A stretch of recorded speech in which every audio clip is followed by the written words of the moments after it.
Good afternoon, everybody. I'm pleased to welcome you to the Safe Routes Academy.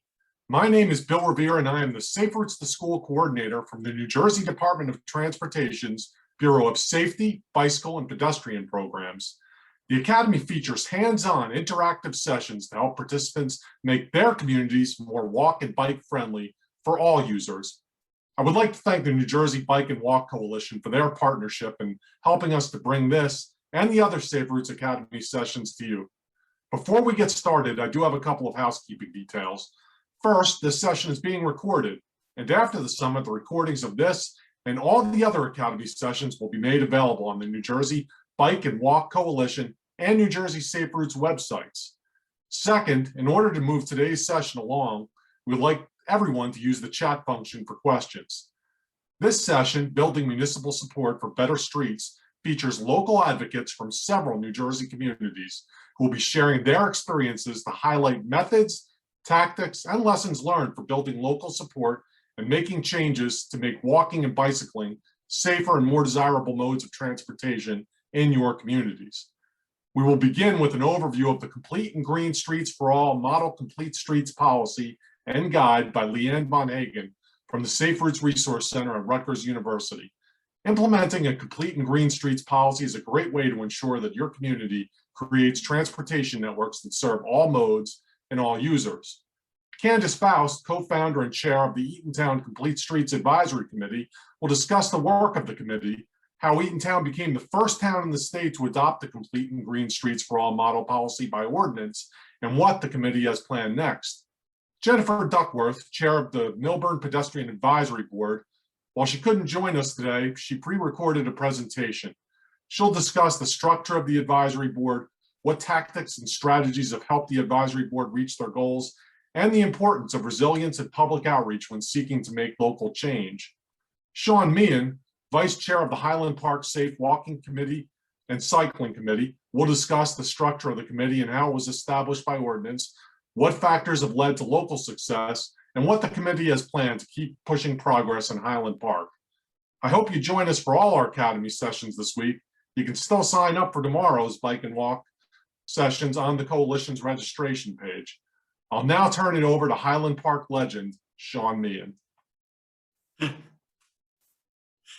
Thank you, Bill. I don't know about legend, but thank you. And thank you all for attending our session. We're excited to tell you more about our experiences with making changes in our communities to make walking and bicycling safer. As Bill mentioned, I'm Sean Meehan. I work at the New Jersey Safe Routes Resource Center at Rutgers University, and I'm also the vice chair of the Highland Park Safe Walking and Cycling Committee. Before we get started, we're hoping to learn a little bit more about what you're hoping to get out of this session. So in the poll that will pop up on your screen, please select the topic you would most like to see covered today. Crystal, can you run the poll, please? I don't seem to have access to it. Thank you.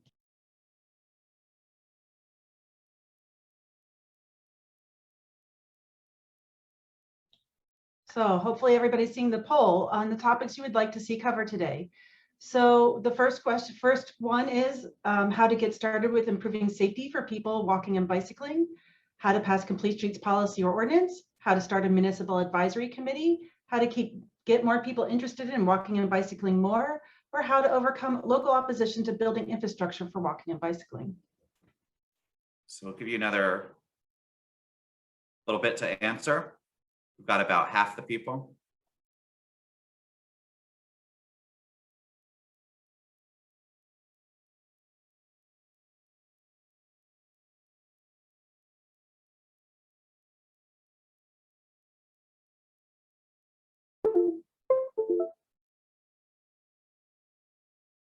All right, I think that's probably most everybody. So it looks like, we have interests all across the board. The most popular answer is how to overcome local opposition to building infrastructure for walking or bicycling. And yes, that is a question. That's always a challenge, and that's something we hope to begin a discussion on today, and hopefully let you know some of the things that have worked for us.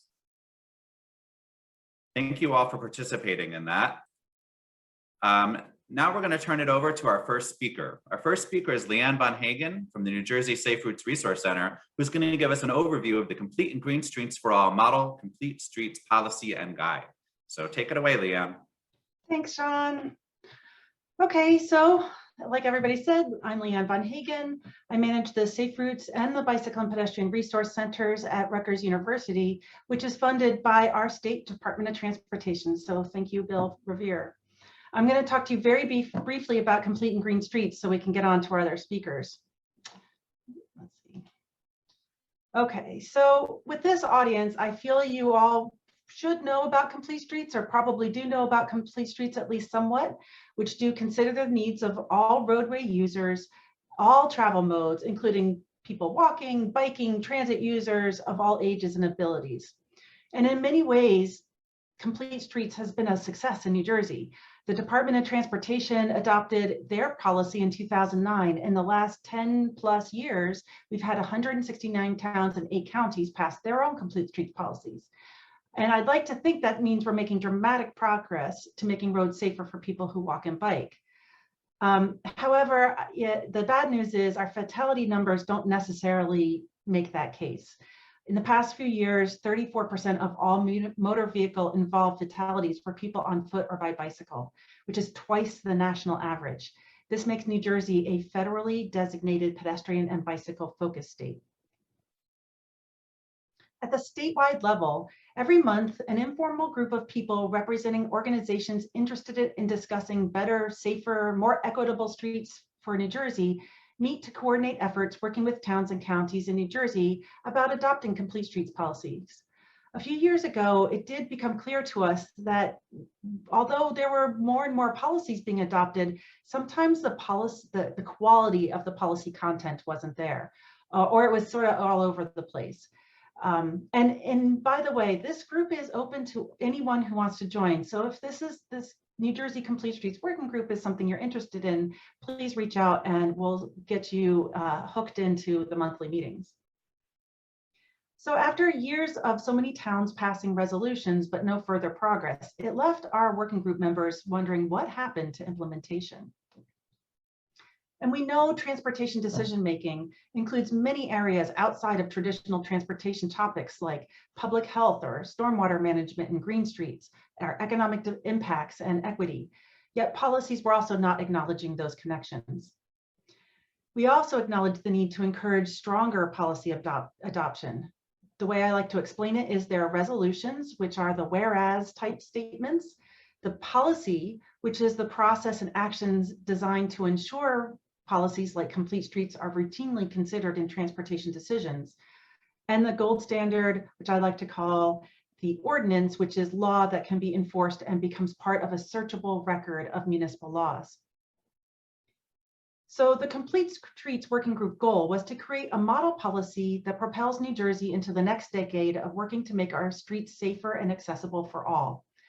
Working with the New Jersey Department of Transportation, the model policy was turned into a guide incorporating green streets and green stormwater infrastructure into Complete Streets projects, prioritizing health, equity, and fairness in transportation expenditures. So I'm going to very briefly walk you through a couple of examples. So an example of language under the public health and safety reads, whereas traffic crashes are preventable and the only acceptable number of traffic deaths in my town is 0. So as you can see, we included model language to set the stage for Vision Zero and maybe Vision Zero efforts, and the goal of eliminating traffic fatalities and serious injuries. Next up, a little bit about green streets. So our model language reads, whereas Complete Streets that incorporate sustainable green street design elements such as green stormwater infrastructure, traffic calming treatments, shade trees, and the use of recycled materials protect and create a healthier natural and social environment, improve air and water quality, and reduce localized flooding. Now let's talk a little bit about equity. To be honest, the language around equity took quite a while. We went back and forth on this for quite some time. And we did end up taking some of the language from the governor's executive order on environmental justice communities.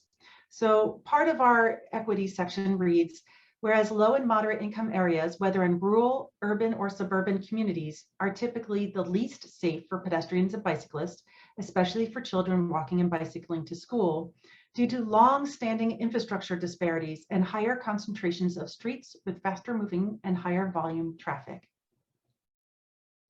So that was very brief. I hope you have had a chance to look at the model policy, and if you haven't, that you'll go on to the website I'll show you in a minute and take a look at the full model policy. But what I really want to talk to you about today is the next section of our model policy, which is really what I call putting the policy into action. Keep in mind this section as you hear the success stories from my fellow panelists. One of our big takeaways from researching what has worked in municipalities that have strong implementation from their complete streets or complete and green streets policies is having an advisory committee to monitor progress. It's easy to kind of get focused on the whereas statements and miss some of the more important aspects of the full policy. So I want to walk you through a little bit of that. As I mentioned, there are resolutions with the whereas statements, but you need a policy section for better implementation. For the policy section, we recommend and provide model language about establishing a complete streets advisory body as oversight to comply with the policy and provide ongoing feedback about implementation. We recommend a broad group of stakeholders, including community members representing persons with disabilities, seniors, youth organizations, and persons representing priority communities. The term priority communities in our policy refers to categories of underserved and adversely impacted populations. And the definition we provide is minority concentrations, low income concentrations, and some other indicators of disadvantage, including persons with limited English proficiency, elderly populations and children, and persons with disabilities. One of the actions an advisory committee can monitor and report on is benchmarks for evaluating progress. Benchmarks can include mileage of new bicycle and pedestrian infrastructure, including specifically in priority community areas, number of new street trees, number of green street practices like rain gardens or bioswales, number and location and causes of collisions, injuries, and fatalities by each mode of transportation, and the percentage of children walking and bicycling to school.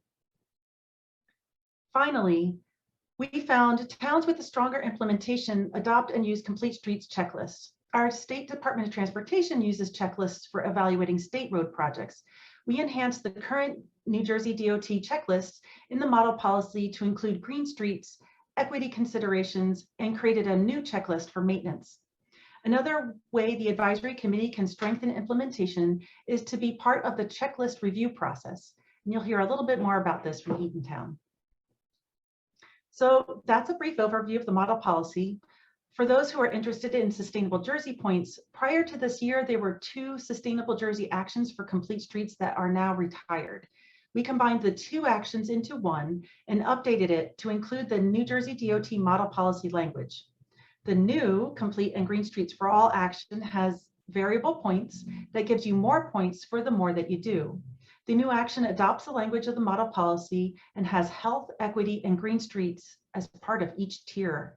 In addition, we rolled out a new action. This action gives you points for implementation. This is our new bicycle and/or pedestrian improvement action. So I'd like to end with this. If you're working on either updating or adopting a new complete and green streets policy, we offer a pre-policy adoption review. So before you go and bring it to your council or voting body, send it to us. We'll take a look at your draft policy and give you some indication if it needs a little tweaking or if it's going to receive this Sustainable Jersey tier points that you're interested in. So send us your policy at srts@ejb.rutgers.edu, and my staff will review it to make sure it meets Sustainable Jersey points and answer any other questions. But I just ask this one thing. Please give us some time to look it over. We can't turn things around in 24, 48, or sometimes a week. We do need a little bit of time. We're not that big a staff. But we do like to get back to you. And that way, if you do need assistance, we can be there before you even approach the board. We're so happy to have support from New Jersey DOT for this model policy. And you can download it from their website, including a text-only version at their www.statenj.us Transportation Engineering Complete Streets Resources page. I know it's a lot. I'll put it in chat. So hopefully you can visit the website, take a look at the full model policy. And one last thing.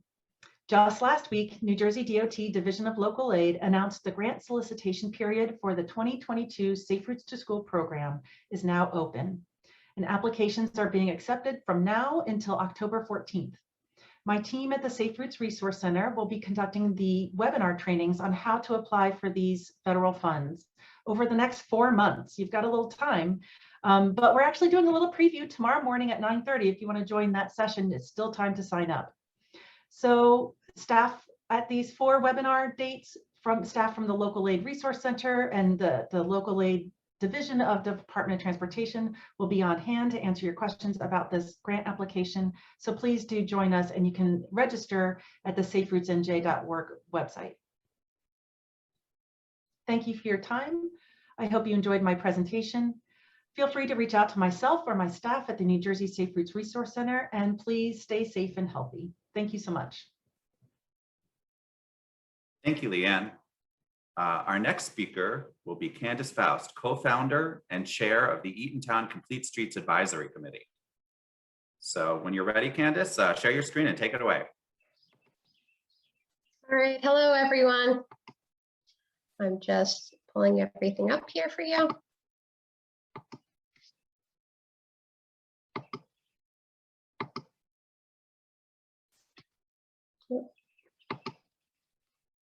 Sorry about that. Perfect.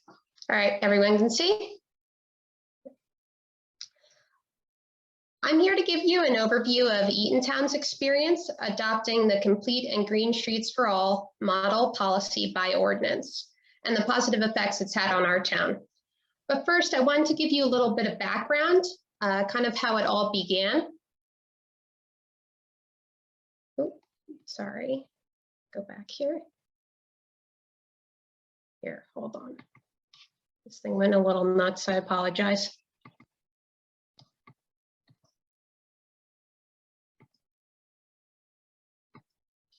Sure.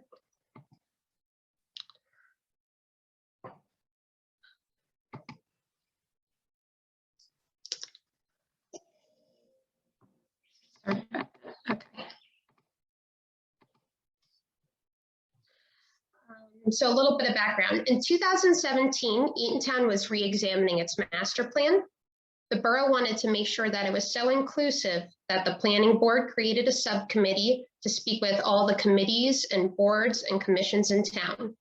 Through those conversations, multiple groups had stressed this concept of connectivity. In November that same year, at the League of Municipalities, former Councilwoman East and I attended a session on complete streets. Prior to attending the class, we didn't know this new concept we were trying to push in Eatontown had a name. Now knowing the term, we were able to access resources to help us with our mission. Eventually, we approached council to adopt our committee by resolution, which happened on April 25th, 2018. Our committee was then adopted by ordinance on June 10th of 2020.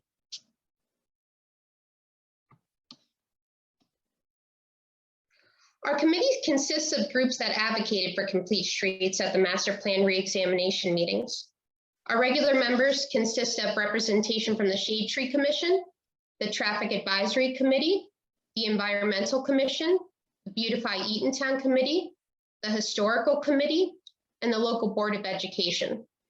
And our advisory members are the Zoning Officer, the Director of Recreation, and the Borough Administrator.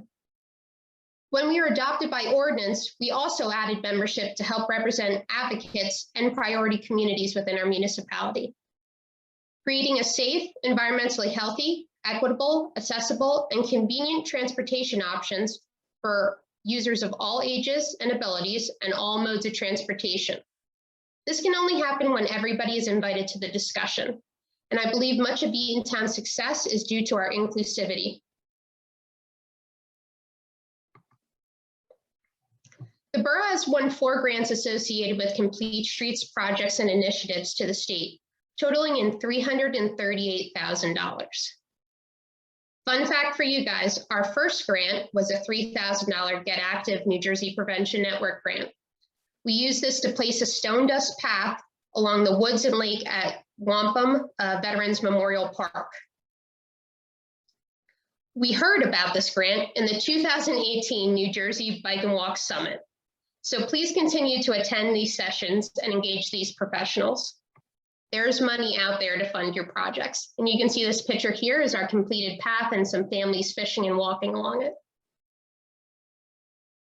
The second grant we won was a $10,000 technical assistance grant that helped conceptualize our Eatontown Greenway project. This project will help provide links to a redeveloped Fort Monmouth, our historic downtown, municipal buildings, emergency services, schools, 3 of our parks, senior housing, and connect into neighboring towns. It is our hope that phase 1 of our Eatontown Greenway should be started by autumn of this year. In the meantime, we keep busy. We host themed walks.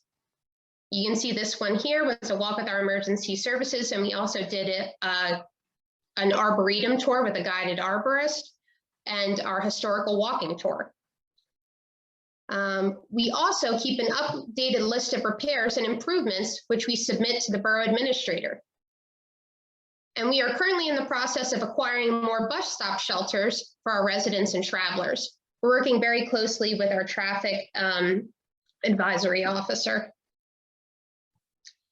In February 2021, we had an Eatontown Greenway logo contest.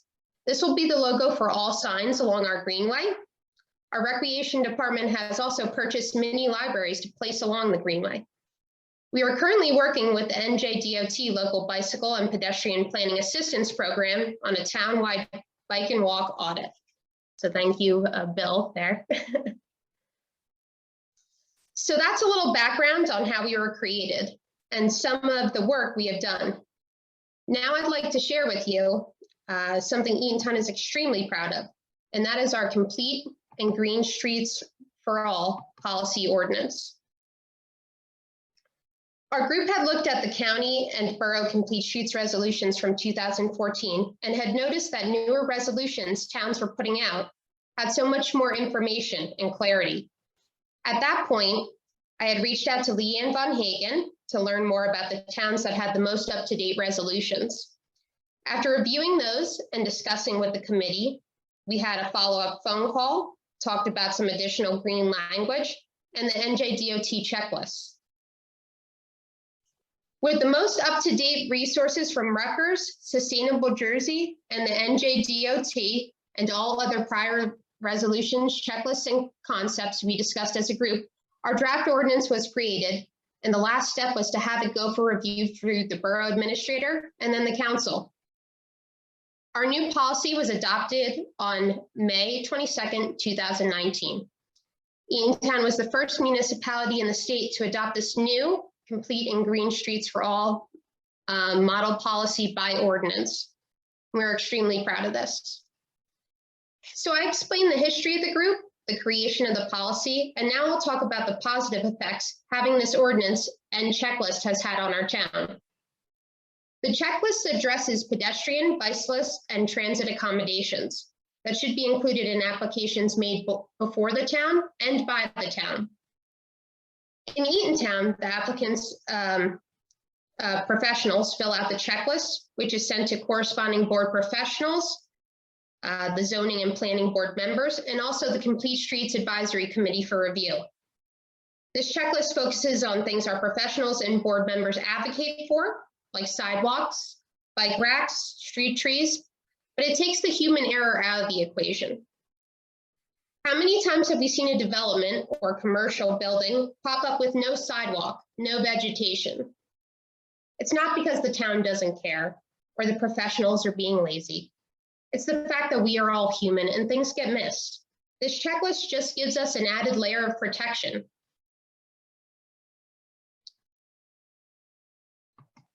It shows the applicant and their professionals that the municipality is serious about having these protections and accommodations in place for our residents and travelers. And if they didn't already have these in their application, now they might add them. And if they aren't going to accommodate for such things, this checklist makes them explain why. Every major application that has been seen by Eatontown's zoning and planning boards has used this checklist to see where the application may have been lacking and encourage the applicant that they could do a little more. Because of this, we have seen larger buffers, additional sidewalks, bike racks, and electric charging stations in nearly all of our future development. So what I'm trying to tell you is this checklist works. Perfect example, the planning board was reviewing a small apartment complex with no connecting sidewalks. The complex is near a major road, a park, and a bus stop for children. Because of the checklist, the board members and professionals saw that the application was lacking and were able to advocate for those sidewalks. Imagine the frustration of the residents who sent their children out or who drove by watching kids traipse through the mud on the way to school. Why didn't that council? Why didn't those professionals? Why didn't that board put in 30 feet of sidewalk? The problem is, if we as advocates and residents don't express our concern to our elected and appointed officials, they will not engage the applicants further. Elected, appointed officials, and professionals are consistently criticized for these types of errors. Maybe Eatontown would have asked all the right questions that night without the checklist, but let's face it, one day would come where we didn't. I feel that Eatontown has had great success with incorporating this checklist into ordinance, and I would urge you as promoters of these initiatives to speak to the municipalities you represent. Tell them the benefits of having this checklist, how this makes you advocates for your town, and how it highlights what your municipalities want, while also highlighting the shortcomings of applications that come before you and your boards. I'd like to thank you for inviting me to speak. I hope I was able to provide you with some insight into our experience, and please ask questions during the Q&A. Eatontown is always willing to help. Thank you. And sorry for the technical difficulties. Thank you, Candace. That was great. Our next speaker will be Jennifer Duckworth, Chair of the Millburn Pedestrian Advisory Board. Jen wasn't able to be with us here live today, but she was kind enough to record a presentation in advance. So we're going to play that for you right now. Good evening. Thank you for Sean for inviting me to be part of this wonderful panel of esteemed colleagues speaking about building municipal support for better streets. And my name is Jennifer Duckworth. I am chair of the Millburn Pedestrian Safety Advisory Board. I'm also the liaison from the schools as a safety committee member. And I'm going to be speaking to you today about how I personally started with transportation. And then I'll be going into a little more detail about the Millburn Pedestrian Safety Advisory Board. And then I will talk about the partners that I have worked with and successes with those partners and some lessons learned along the way as I've been on my journey through transportation and looking ahead for what we plan to do in the future. So first I'll start about my personal history. I was interested in transportation in college and I have a civil engineering degree. And when I was taking classes, I liked both stormwater and water and hydrology, but I also liked transportation and I couldn't really decide. So I took a bunch of both types of engineering classes. And I ultimately ended up getting a career in or having a career in water. And that's what I do for Tetra Tech, the company that I work for. I'm a stormwater wastewater NPDES permit specialist. But in my free time, I decided to learn more about transportation. And so I applied what I learned in my engineering class and in my master's degree, which is in environmental science and policy. And I studied, one of the classes there was urban areas as environments, which gave a lot of policy information into transportation. So I learned more about that. And then when I graduated and became an environmental engineer, I still felt like I liked transportation and decided to volunteer. So my first campaign that I did was Idle Free Millburn. I was curious why, when I went to my children's school, all the parents were sitting there idling their cars. And as a scientist, was wondering what is the number? How long should I wait before I turn off my engine? It turned out the answer was 1 minute. And I felt empowered to learn that information, that if I'm going to be sitting someplace longer than a minute, I should turn my car off. So I started this campaign, education campaign, talked to parents and schools about idling, and put up a bunch of signs that are there today in Millburn and Maplewood about idling. Then from there, I worked with the mayors of Millburn and Maplewood to design an idea for a bike network. It only became one street and it was 1 mile that we were able to have as the first share the road bike lane in Essex County. Now there are many more, and so I was happy to be part of the beginning of biking in Essex County. And then a policy, the Complete Streets policy, was passed by the state, and I wanted to bring that to Essex County and to Millburn. And so I helped pass the Complete Streets policies in the county and in my town in Millburn. And from there, I ended up working with other people who were interested, and we started a group called Bike and Walk Millburn, which is a nonprofit. And then from there, I was able to work with schools and eventually with the municipality to start the Millburn Pedestrian Safety Advisory Board. So a little more about that. What is the Pedestrian Safety Advisory Board? We're a volunteer committee. The township passed an ordinance enabling this group to come together. Our mission is to make the streets and paths safe for users through education and enforcement. We worked really hard to get our mission together. We meet quarterly. We have 9 members, and we have a website that we maintain that has important documents and safety information for biking and pedestrians. And we also were able to get the police to upload the crash data for our town, which we were looking, people were curious about how many crashes there were during that time.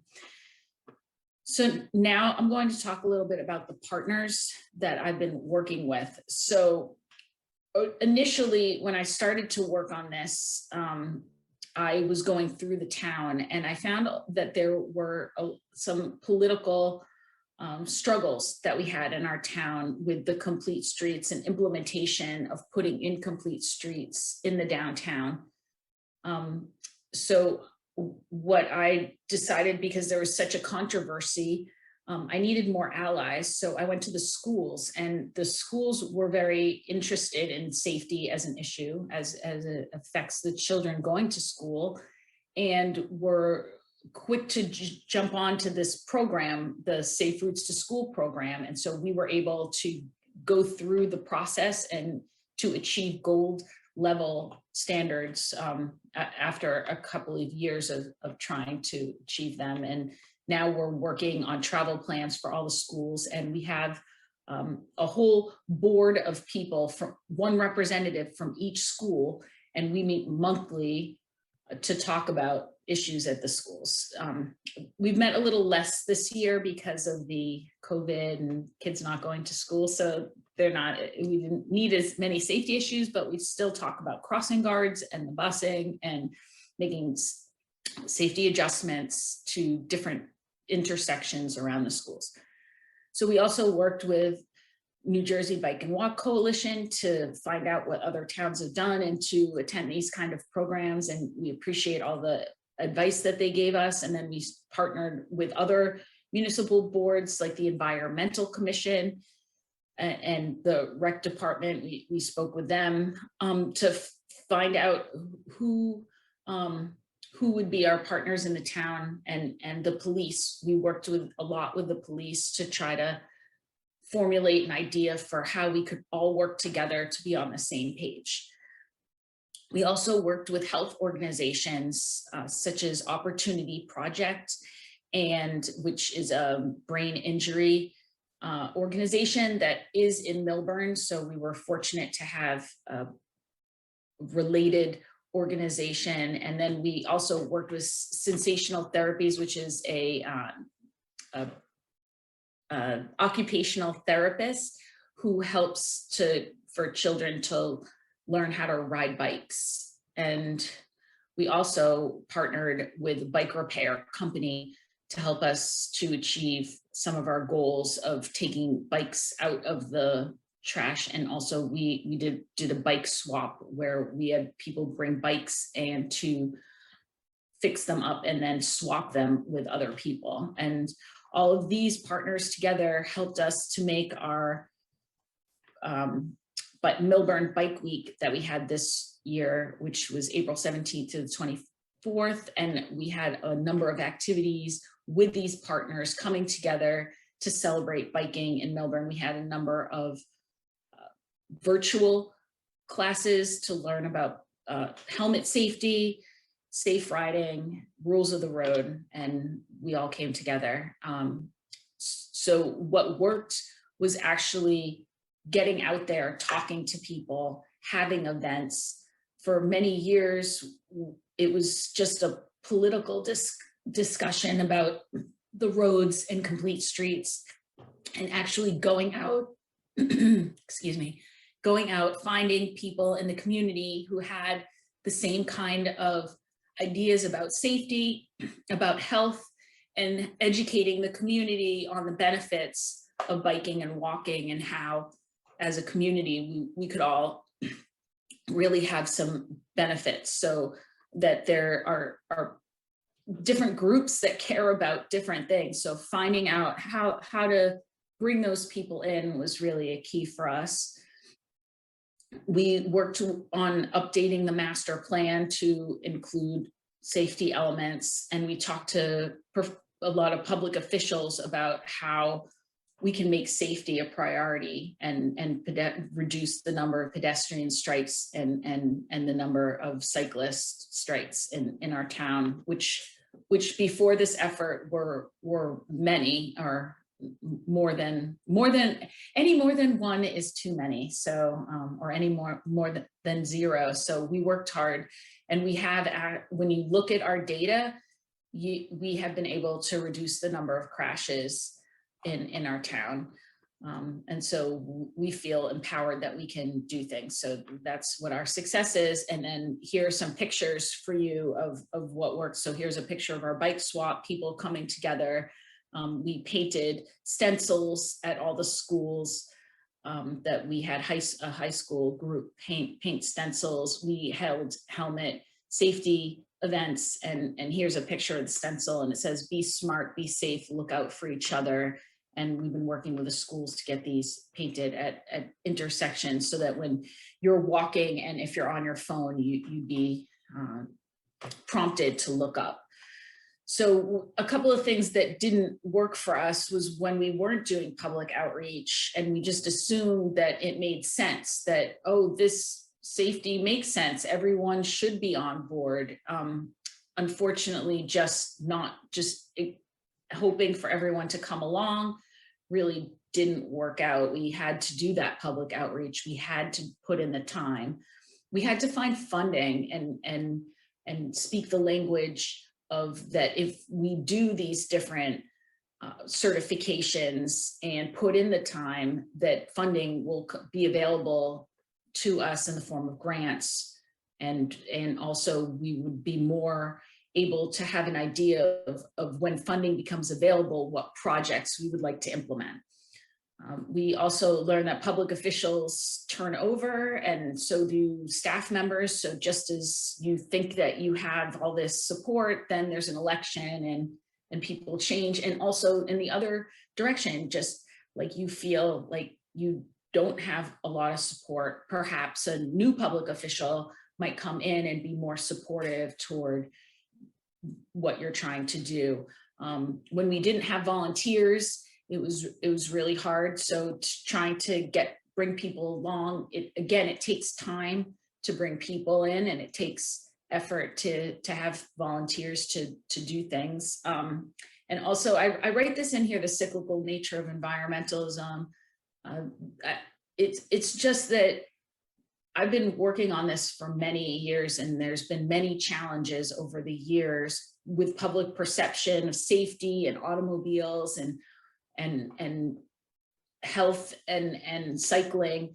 And over the years, if you just, I've stayed constant on my message that people shouldn't get hit by cars. And so by staying on message over time, even though there's this cyclical nature of other people maybe feeling differently, if you stay on message, then eventually it'll come back, and it's cyclical. So at one point you might have a lot of support, and then when you have that support, that's when you grab onto it. So I think we're at a very special time now, after everything's opening up again, that we have an opportunity to redesign society the way we want to design it. And so having more access to pedestrian friendly different amenities, and also access to biking safely are things that we can bring forward and continue to design our roads. So finally, looking ahead, we plan to meet quarterly. We're having Tour de Millburn, which is another event that we're holding our second annual on September 12th. And we are continuing to collaborate with schools and collecting different projects of intersections. We have a survey out asking all of our residents where are our most hazardous intersections, and then working with the engineer to try to actually come up with action plans for each of those. And just organizing for the future. We have meetings, and we're planning to continue to come together, continue to work together to make Millburn a safe place for pedestrians and cyclists. So thank you very much. Again, thanks to the esteemed group and the panel, and thank you, and go forth and hopefully continue biking and walking safely. Thank you. Okay, great. All right, now it's your time to hear from me. So let me just share my screen.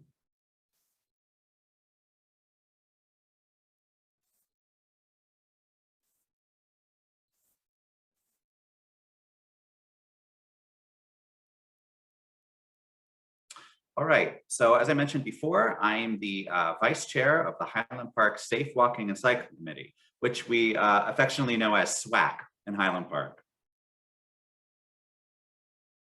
So SWAC is a mayor-appointed all-volunteer committee established by ordinance to be up to 25 members, though we don't have nearly that many. The ordinance establishes a council liaison and a police department rep to the committee. This has been very helpful. It's helpful to have a council member, which I'll talk about a little more later, and also to have the police department involved as we're coming up with these plans. They're involved in the planning, so it makes it easier to have their support very much from the beginning. So the goal of SWAC is to advise, review, and monitor the implementation of policies and programs affecting travel on foot and by bicycle within Highland Park and between neighboring communities and Rutgers University. So SWAC grew out of a local Complete Streets Advisory Board that helped pass our Borough Complete Streets policy. The committee was reborn during the efforts to complete a district school travel plan with our TMA. Our TMA Safe Routes coordinator at the time was also a resident and a member of the original Complete Streets Advisory Board.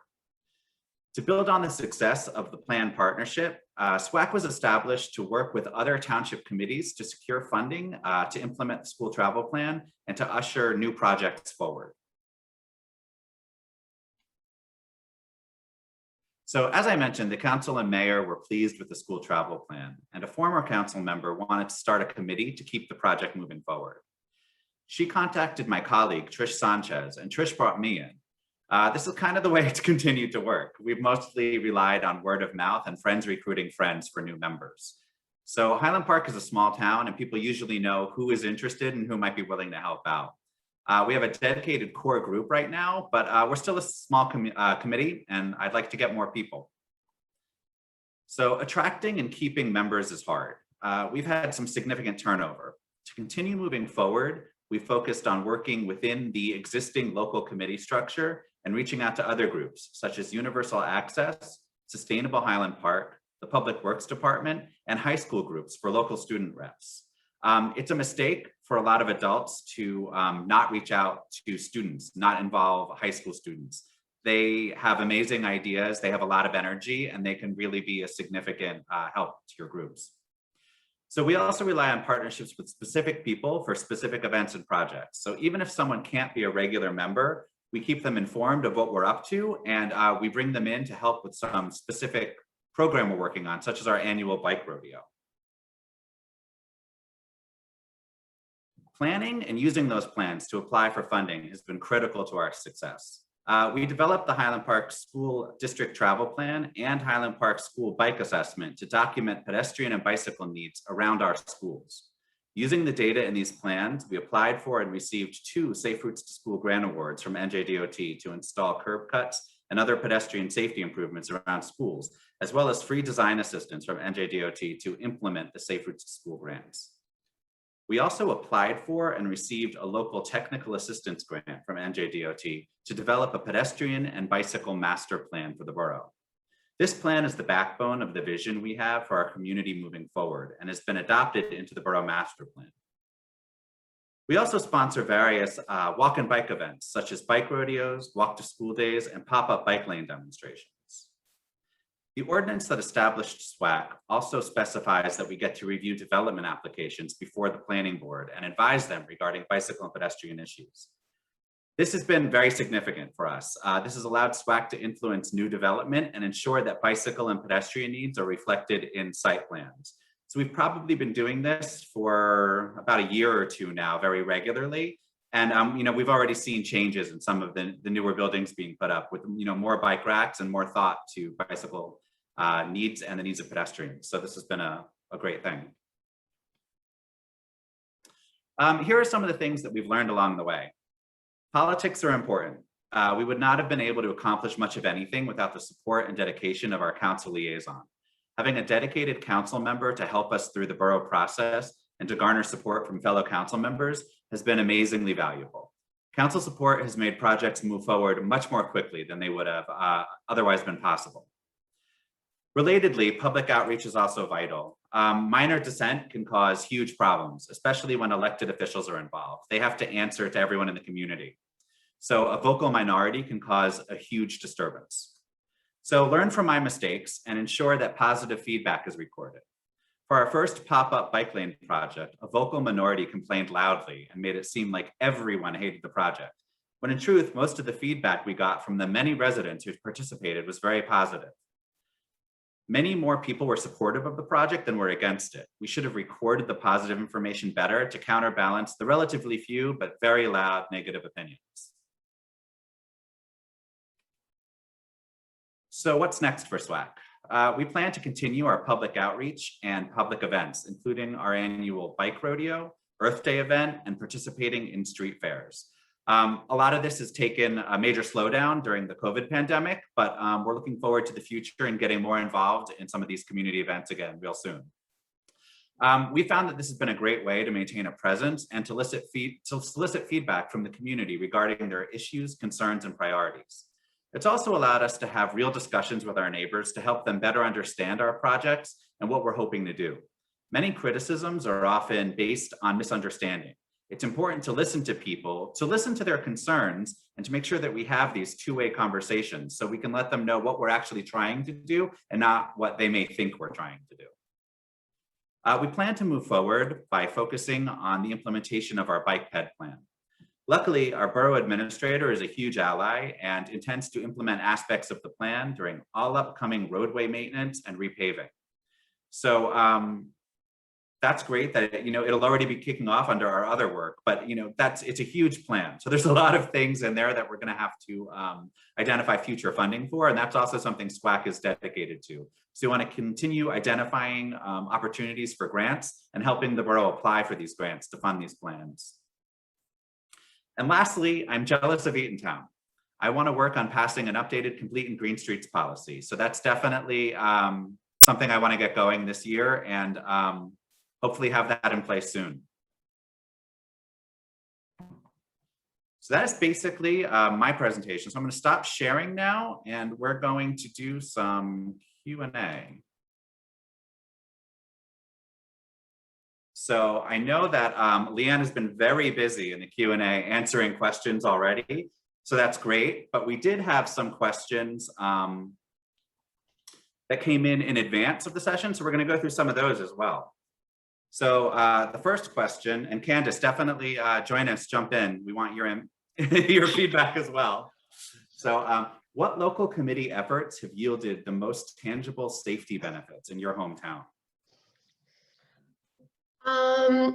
Well, I think pretty much like everybody had said, a lot of public engagement. So we reached out to a lot of our groups, and I know that environmental commissions and the green teams have been looking at complete streets, but you know, there's so much going on with those other committees that it was kind of lost in the shuffle. So reaching out to those people, you know, finding what kind of got lost, and then now we had a set group trying to advocate for that. We've done the walks, like you had said, community events.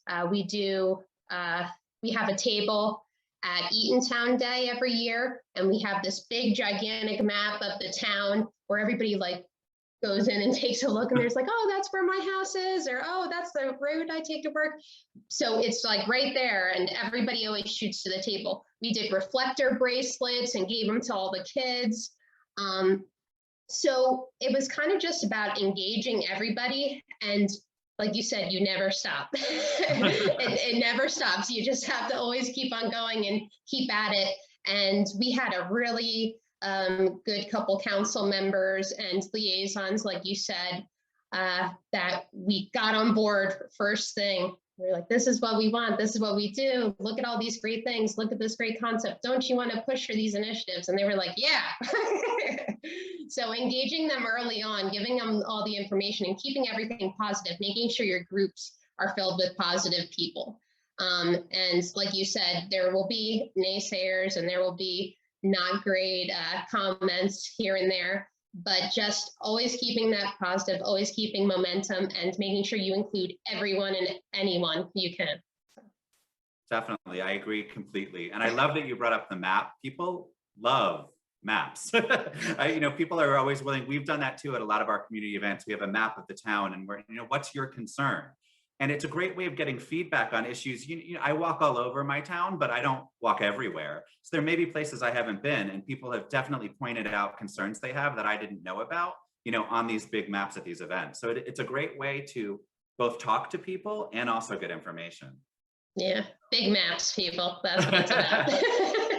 And one of the things I like to point out is all the stuff the committees do are so helpful to the town engineers, planners, administration, because they may know the town but don't know the town as well. So there could be certain times of day that there's problems that aren't problems other times of the day or week, or you know, new issues popping up depending on how the town has been changing. Maybe there's a new development that went up and everything was great around the development, but maybe there was a new problem that popped up somewhere else.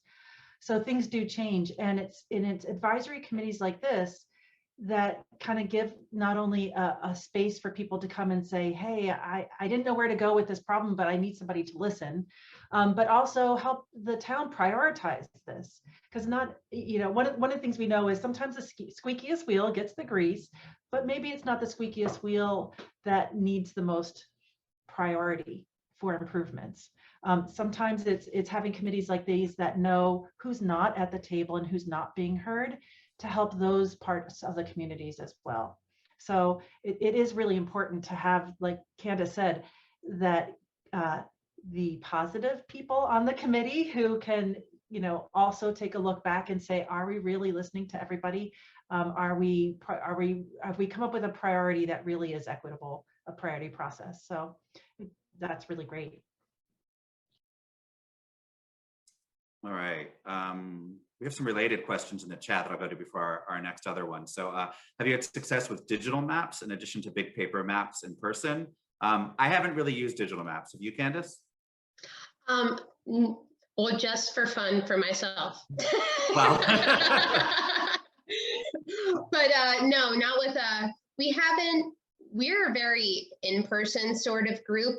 So we haven't really dealt much with Zoom, and that was probably our loss during all of this. But we did like engage more. We saw a lot of people out and walking, and so we really tried to take advantage of that.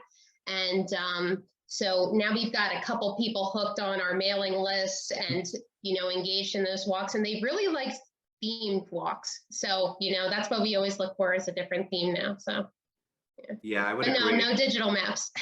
In person is a lot more of what we relied on as well. And it's easier, like if you're at a street fair, to just have a paper map that I can pick up and move around with me. So I'm definitely interested in the digital, like to consider that in the future. So another question is the challenge for our advisory committee on navigating design issues between county roads within city limits. Any advice? So oh, sorry. No, continue. If you have advice. Eatontown has many county roads, many state roads, and that is the biggest issue for us in regards to implementing these projects. And my biggest thing would be attend sessions like this. You're going to see people from the county. You're going to see people from the state, mainly speakers at these things. I've met lots of great people from the state and the county doing that.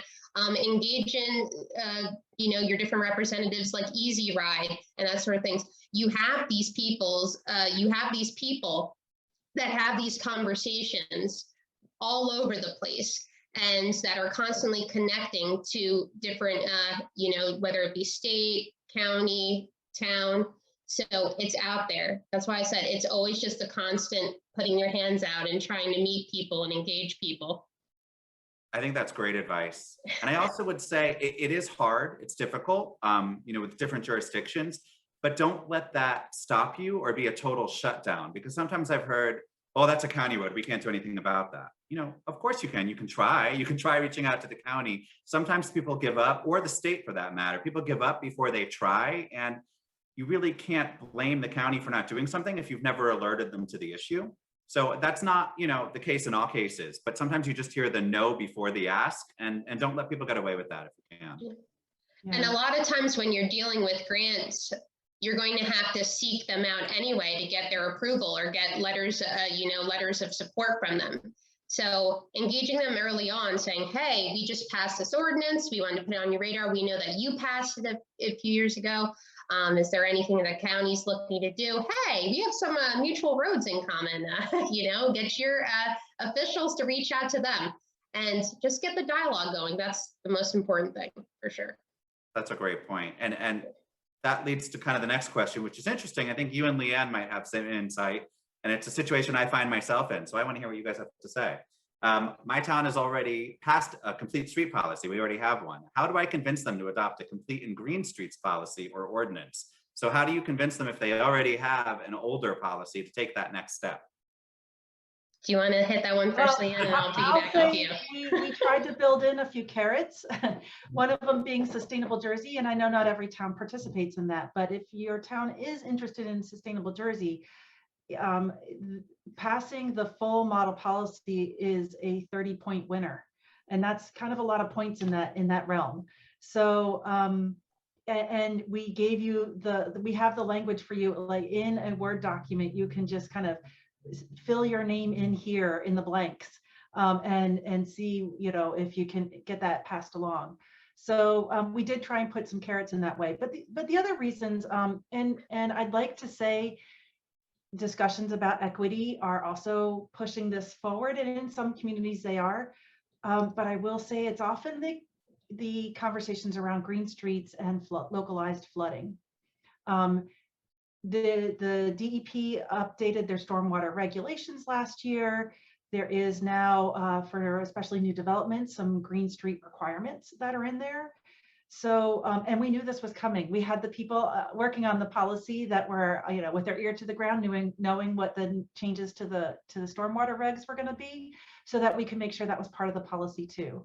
So a lot of towns are already having to update and have already updated a lot of their green street, their stormwater regulations, and are addressing green streets. And this kind of strengthens that. So we did try and kind of pull all the pieces. We were trying to see what was coming down the pike, the environmental justice law that was passed, the new stormwater regulations, some more emphasis. There was a recent new statewide master plan on economic development, and we pulled some pieces of that into it. So and energy and climate change and all of that is so important, and towns are already facing and dealing with. It is all in this policy. And when you do look at the model policy, you may notice it's a bit long, and that's okay, because we are trying to hit on the different important pieces of how we're going to be addressing streets and roads and development in our state moving forward. And when you're talking about roads and transportation, you are talking about land use. So they really do go hand in hand, and all towns really are looking about their updating their land use, and are always looking at, what can we do with the land in our town, and how can we best move it forward. So I don't know, Candace, you probably have a better, more local story. Well, I mean, you hit the nail right on the head, but if I can say anything, because you had mentioned the master plans, that's kind of how our group was created in the first place. Was we were taking a look at this and we're like, something is just not, it's lagging here. Everybody was saying, well, sidewalks, oh, street trees, oh, this and that, oh, stormwater management. And everybody was saying, things that, of course, why wouldn't we focus in on that? So to me, if you kind of pitch it as this is sort of a no-brainer, because if you're updating all these things and all these concepts, everything kind of gets linked together. So if you want to be inclusive with your population, be inclusive with the policy and hit everything all together. So, you have more street trees, that stops up more water. You look at things like rain gardens, that helps these situations. So that we had done some rain garden trainings, I know, with our DPW and some residents. That was done by the Environmental Commission. They've been doing some invasive species task force. So it's just everybody kind of working together and doing these things.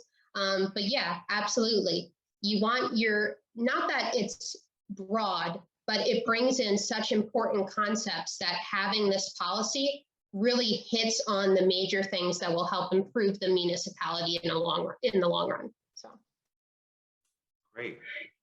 So we're just about out of time, but I want to thank you all for participating on this panel, and thank you all for coming as well. I'm sorry if we didn't get to your question, but feel free to reach out to us at the Safe Routes Resource Center. We're always happy to chat about this stuff.